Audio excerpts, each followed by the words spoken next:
नमस्कार दोस्तों। Bank promotion exam guide में आपका स्वागत है। आरबीआई ने हाल ही में 12 बड़े अपडेट जारी किए हैं और इनमें से कुछ सवाल आपके प्रमोशन एग्जाम में जरूर आ सकते हैं। संक्षेप में, आज हम जानेंगे कि कैसे बैंक अब लोन के नुकसान का अंदाजा पहले से लगाएंगे, एक्सपेक्टेड क्रेडिट लॉस, कैसे जोखिम भरे बैंकों को ज्यादा डिपॉजिट इंश्योरेंस प्रीमियम देना होगा, रिस्क बेस्ड प्रीमियम, और कैसे एक्सपोर्टर्स को फॉरेक्स नियमों में बड़ी राहत मिली है। साथ ही हम यह भी देखेंगे कि आपकी शिकायतों के लिए ओम्बड्समैन को और ज्यादा शक्तिशाली कैसे बनाया गया है, इंटरनल ओम्बड्समैन पावर्स, कैसे जीरो बैलेंस अकाउंट्स को डिजिटल युग के लिए बदला जा रहा है, बीएसबीडी अकाउंट रिव्यू, और कैसे भारतीय रुपए में अंतर्राष्ट्रीय व्यापार को बढ़ावा दिया जा रहा है, एसआरवीए आईएनआर लेंडिंग। आज हम इन्हीं 12 सबसे जरूरी पॉलिसी चेंजेस को क्विज के जरिए समझेंगे। तो चलिए शुरू करते हैं।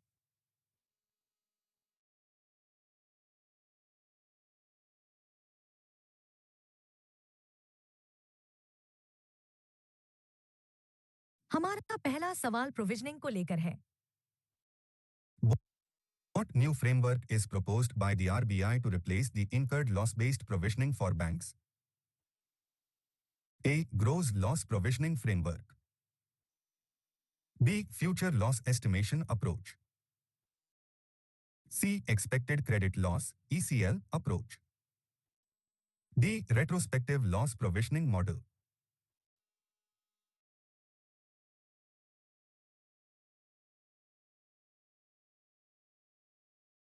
सही जवाब है option C, expected credit loss ECL approach. अभी तक बैंक लोन डिफॉल्ट होने के बाद ही लॉस दिखाते थे, पर अब ईसीएल मॉडल से उन्हें फ्यूचर में होने वाले पॉसिबल लॉस का अंदाजा पहले ही लगाना होगा। सिंपल शब्दों में, जैसे आप बारिश आने से पहले छाता खरीदते हैं, वैसे ही बैंक अब लोन डिफॉल्ट होने का इंतजार नहीं करेगा, बल्कि पहले से ही तैयारी कर लेगा। ये तो हुई बैंक की तैयारी की बात, पर आपके डिपॉजिट का क्या? क्या वो अब ज्यादा सुरक्षित है? चलिए जानते हैं।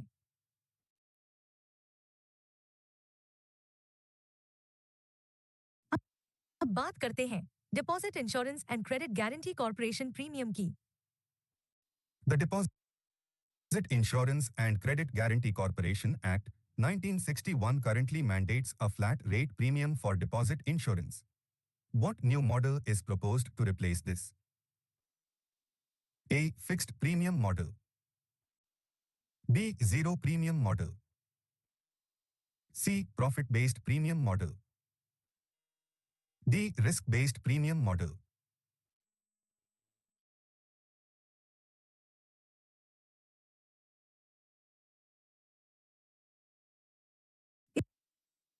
इसका सही जवाब है option D, risk based premium model. अभी तक deposit insurance and credit guarantee corporation सभी बैंकों से एक जैसा प्रीमियम लेता था, लेकिन अब जो बैंक ज्यादा रिस्की काम करेगा, उसे ज्यादा प्रीमियम देना होगा, और जो सेफ चलेगा, उसे कम। फॉर एग्जाम्पल, ये कार इंश्योरेंस जैसा है। एक रफ ड्राइवर ज्यादा प्रीमियम भरता है और एक सेफ ड्राइवर कम। बैंकों पर नियम सख्त हो रहे हैं, लेकिन क्या नए बैंकों को लाइसेंस मिलेगा? अगला सवाल इसी पर है।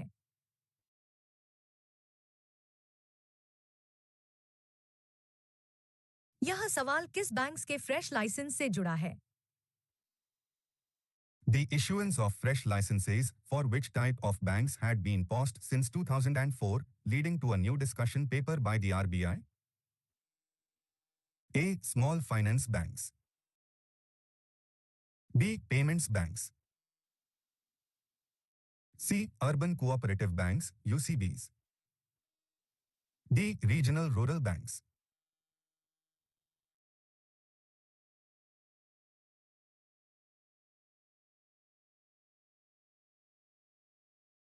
सही जवाब है option C, urban cooperative banks, UCBs.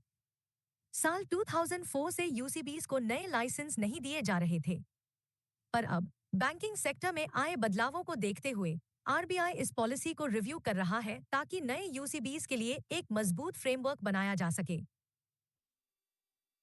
अब बात करते हैं इंटरनेशनल ट्रेड की। एक्सपोर्टर्स के लिए एक बड़ी राहत की खबर है।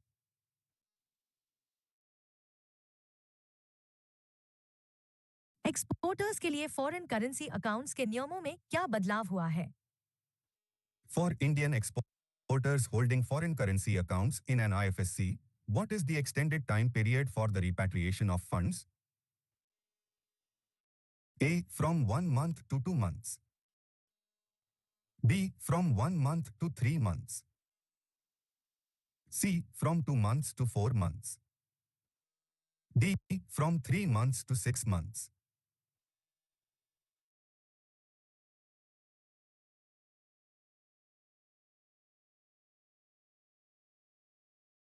सही जवाब है option B, from 1 month to 3 months. पहले एक्सपोर्टर्स को आईएफएससी में रखे अपने फंड्स को 1 महीने में इंडिया वापस लाना पड़ता था। अब आरबीआई ने इस टाइम लिमिट को बढ़ाकर 3 महीने कर दिया है। इससे एक्सपोर्टर्स को अपना बिजनेस फंड मैनेज करने के लिए ज्यादा फ्लेक्सिबिलिटी मिलेगी। इंटरनेशनल ट्रेड में एक और बड़ा बदलाव हुआ है। अगला सवाल देखते हैं।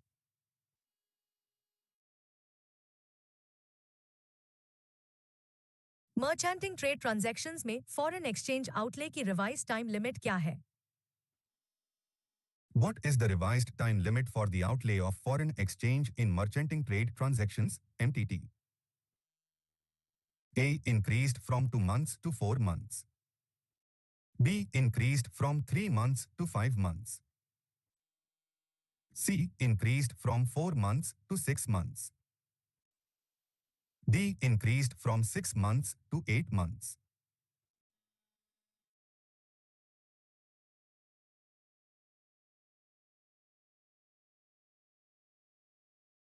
सही जवाब है option C, from 4 months to 6 months. Merchanting trade में एक इंडियन ट्रेडर एक देश से सामान खरीदकर दूसरे देश में बेचता है, बिना उसे इंडिया लाए। इस काम के लिए फॉरेन एक्सचेंज आउटले की लिमिट अब 4 महीने से बढ़ाकर 6 महीने कर दी गई है, जिससे ट्रेडर्स को पेमेंट साइकिल के लिए ज्यादा समय मिलेगा। ट्रेड को लेकर आरबीआई एक और सहूलियत दे रहा है। जानते हैं क्या है वो?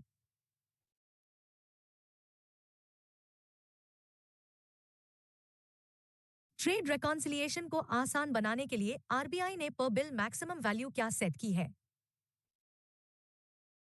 What is the maximum value per bill for which 80 banks can simplify reconciliation in EDPMS and IDPMS based on a trader's declaration? A. 5 lakh rupees or less. B. 10 lakh rupees or less. C. 15 lakh rupees or less. D. 20 lakh rupees or less.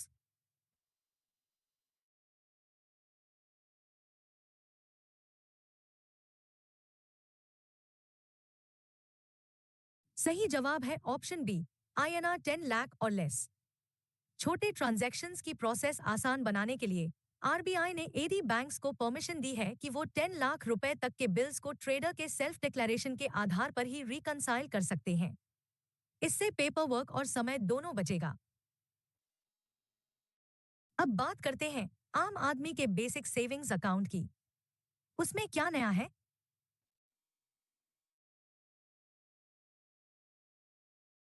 RBI basic savings bank deposit accounts के instructions को क्यों review कर रहा है? Why are the instructions on Basic Savings Bank Deposit (BSBD) accounts being reviewed by the RBI? A. Due to a decrease in the number of account holders. B. To align them with the customers' changing requirements from digitalization. C. To increase the minimum balance requirement. D. To discontinue the scheme entirely.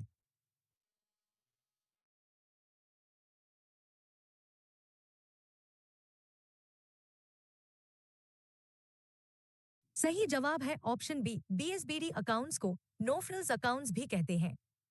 Digitalisation और UPI के बढ़ते चलन को देखते हुए RBI इन accounts के features को review कर रहा है, ताकि ये आज के डिजिटल कस्टमर्स की जरूरतों को पूरा कर सकें। रियल लाइफ एग्जाम्पल, ये पुराने फोन को न्यू सॉफ्टवेयर से अपडेट करने जैसा है।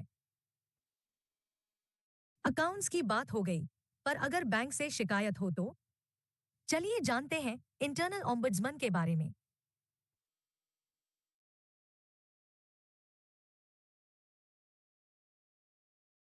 इंटरनल ओम्बड्समन मैकेनिज्म को मजबूत बनाने के लिए क्या की चेंजेस प्रपोज किए गए हैं? Which key change is proposed to strengthen the internal ombudsman (IO) mechanism in regulated entities? A. Reducing the tenure of the IO.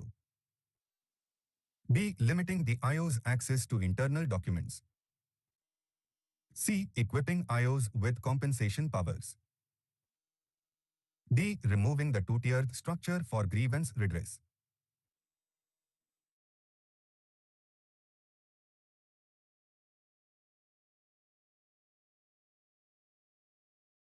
सही जवाब है option C, equipping IOs with compensation powers.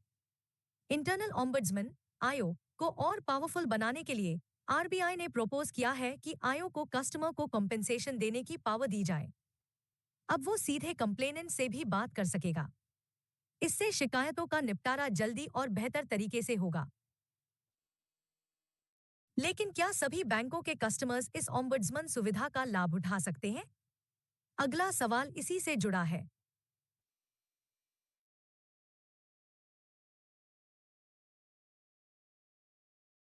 RBI integrated ombudsman scheme 2021 में अब किन दो cooperative banks को शामिल किया जा रहा है? Which two types of cooperative banks are now being brought under the scope of the Reserve Bank Integrated Ombudsman Scheme (RBIOS) 2021?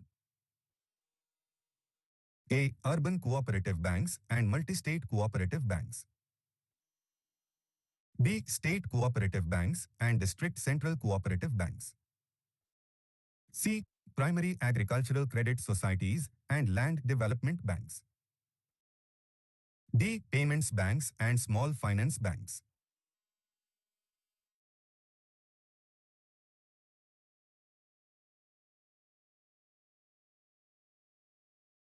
सही जवाब है ऑप्शन बी, पहले स्टेट और डिस्ट्रिक्ट सेंट्रल कोऑपरेटिव बैंक्स इस स्कीम के दायरे में नहीं थे। अब आरबीआई इनको भी आरबीआईओएस में शामिल कर रहा है ताकि इन बैंक्स के कस्टमर्स को भी शिकायत के लिए एक सिंगल प्लेटफॉर्म मिल सके। अब बात करते हैं पड़ोसी देशों के साथ ट्रेड की, वो भी इंडियन रुपी में।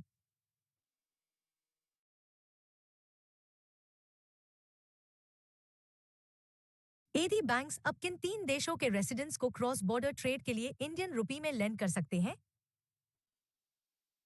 To facilitate cross-border trade transactions, AB banks can now lend in INR to persons resident in which three specific countries? A. Bangladesh, Myanmar, and Maldives. B. China, Pakistan, and Afghanistan. C. Bhutan, Nepal, and Sri Lanka. D. Thailand, Malaysia, and Singapore.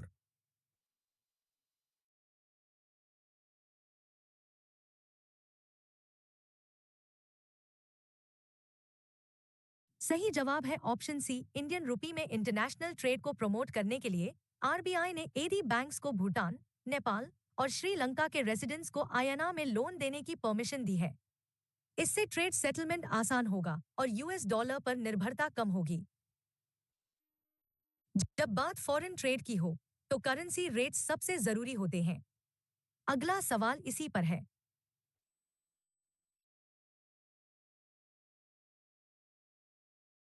एफबीआईएल अभी INR के against किन चार foreign currencies के reference rates publish करता है? For which four foreign currencies does the Financial Benchmarks India Limited (FBIL) currently publish reference rates against the INR? A. USD, EUR, GBP, and JPY. B. USD, CAD, AUD, and SGD. C. USD, EUR, CHF, and CAD. D. USD, GBP, AUD, and CNY.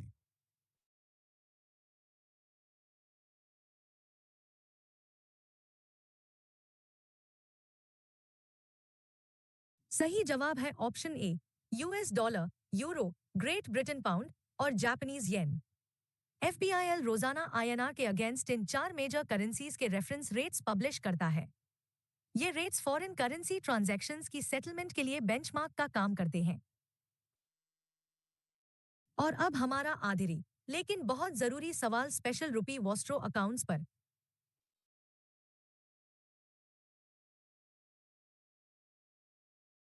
Special rupee Vostro accounts में surplus balances को अब government securities के अलावा और कहां invest किया जा सकता है? In addition to government securities, what new investment options are now permitted for surplus balances in special rupee Vostro accounts, SRVA? A. Equity stocks and mutual funds. B. Real estate and infrastructure projects. C. Gold and precious metals. D. Corporate bonds and commercial papers.